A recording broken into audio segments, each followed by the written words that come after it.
너희를 대면하면 유순하고 떠나 있으면 너희에 대하여 담대한 나 바울은 이제 그리스도의 온유와 관용으로 친히 너희를 권하고 또한 우리를 육신에 따라 행하는 자로 여기는 자들에 대하여 내가 담대히 대하는 것 같이 너희와 함께 있을 때에 나로 하여금 이 담대한 태도로 대하지 않게 하기를 구하노라.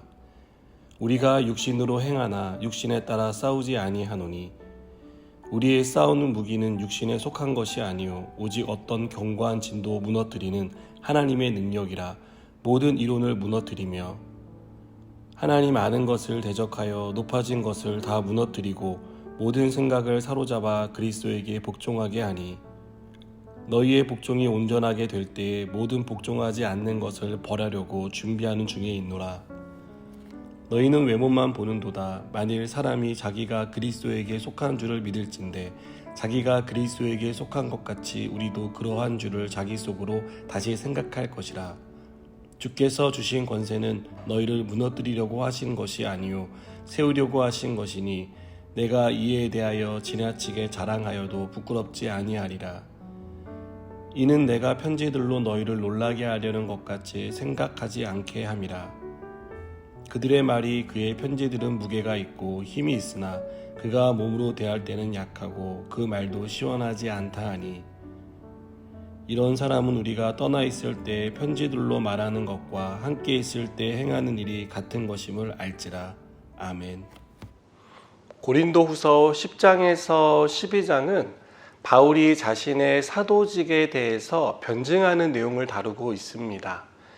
당시 고린도 교회에는 거짓 교사들이 들어와 있었습니다. 거짓 교사들은 왜곡된 가르침으로 성도들을 혼란스럽게 했고 그들을 믿음에서 떨어뜨려 하나님에게서 멀어지게 만들었습니다. 그리고 이것을 바로 잡으려는 바울을 계속 공격했습니다. 거짓 교사들은 고린도 교회 성도들에게 바울을 험담하고 헐뜯는 것으로 공격합니다. 자신들은 참 목자이고 바울은 거짓 목자라고 비난했습니다.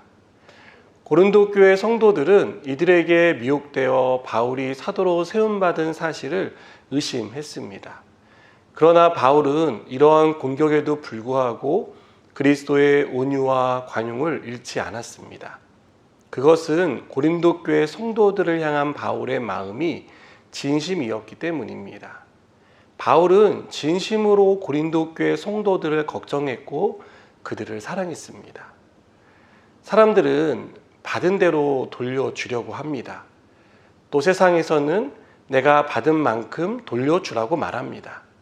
그것이 마치 정당한 일이며 정의로운 일인 것처럼 말합니다. 하지만 바울은 자신이 공격받은 무기로 똑같이 상대를 공격하지 않습니다.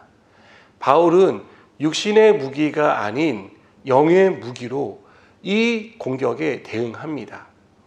그 무기는 4절에서 말하는 하나님의 능력을 가리킵니다. 하나님을 의지하여 거짓 교사들의 공격에 대응하는 바울의 모습은 너무나 지혜로워 보이고 또한 가장 적절한 공격을 적시적절하게 하는 지혜로운 사람처럼 보입니다. 바울은 하나님의 능력이야말로 거짓 교사들의 모든 교만을 무너뜨리는 가장 강력한 무기라는 것을 알았습니다. 그들의 모든 생각을 사로잡아 그리스도께 복종시키는 것이 하나님의 능력밖에는 없다는 것을 바울은 잘 알고 있었던 것입니다. 여러분, 성도인 우리가 세상으로부터 공격받을 때 우리는 하나님의 능력을 의지하여 대응해야 합니다. 그것은 하나님의 방법이며 하나님이 우리에게 주신 지혜입니다.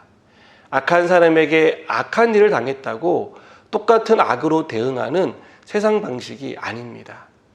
하나님의 방식은 선으로 악에 대응하는 것입니다. 하나님의 능력은 악을 악으로 갚는 데서 나타나지 않습니다. 악을 선으로 대응할 때 하나님의 능력이 나타납니다.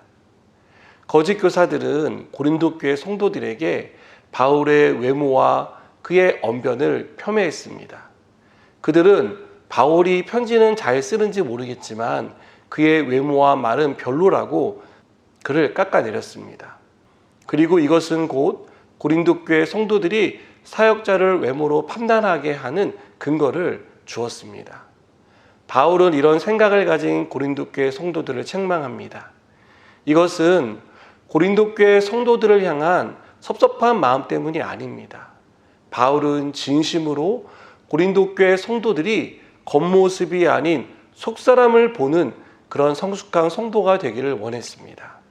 말이 아닌 능력을 보는 사람, 교회를 다니는 사람이 아닌 그리스도 안에 사는 사람을 분별할 수 있는 그런 능력을 가진 사람들이 되기를 누구보다 바랐습니다.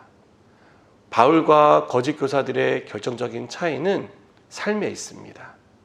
거짓 교사들은 외모나 말은 화려했을지 몰라도 성도들을 위한 헌신은 없었습니다. 삶에 실천이 없었다는 것입니다. 그들의 관심은 오로지 자신의 배를 채우는 것에 있었고 자기의 이름을 높이는 데 있었습니다.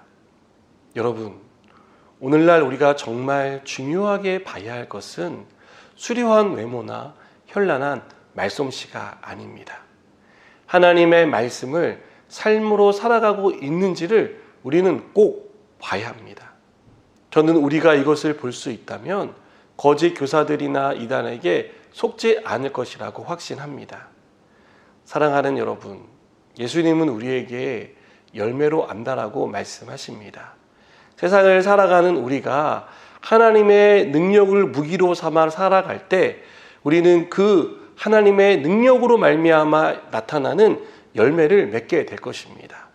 그리고 하나님의 말씀을 삶으로 살아냄으로 인해서 우리 안에 하나님의 놀라운 능력과 역사를 경험하게 될 것입니다. 여러분, 이 세상을 살아갈 때 하나님의 능력을 힘입어 하나님을 의지하며 살아가는 우리 모두가 되기를 다시 한번 주님의 이름으로 축복합니다. 기도하시겠습니다. 하나님, 우리가 세상을 살아갈 때 하나님의 능력을 의지하여 살게 하시고 하나님의 능력으로, 그래서 하나님의 방법을 따라 대응하는 하나님의 백성이 되게 하여 주시옵소서. 예수님의 이름으로 기도드립니다. 아멘.